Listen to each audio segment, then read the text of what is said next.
మా అమ్మ నన్ను పసుపుతో చేస్తే మీరేమో దాన్ని కాస్త ప్లాస్టర్ ఆఫ్ పారిస్లోకి మార్చేశారు. నాకేం రంగులు కావాలని అడిగానా? మట్టితో చేస్తే వరాలివ్వనన్నానా? వేదాలలో నన్ను బ్రొటనవేలంత చేస్తే చాలని చెబితే మీరేమో మీ చిత్తం వచ్చినట్టు నా ఎత్తు పెంచేస్తున్నారు. నాకు నాతోటే పోటీ పెడతారా అన్నా? ఒక్క అడుగుతో మొదలై 60 అడుగులకు చేర్చేశాను. ఒకరిని చూసి ఒకరలా నా ఎత్తు పెంచేస్తుంటే దాన్ని భక్తనుకోవాలా లేక వేలం వెర్రనుకోవాలా? ఎత్తు ఎంతన్నది కాదయ్యా, భక్తి ఎంతన్నది ముఖ్యం.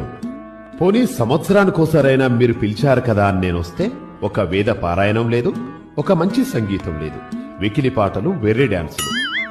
అది నా పెద్ద చెవులే హోరెత్తిపోయేలా. అవును, నాకు లడ్డూలిష్టమని ఎవరయ్యా చెప్పారు? నేను ఉండ్రాళ్ళకి బ్రాండ్ అంబాసిడర్ని కదా.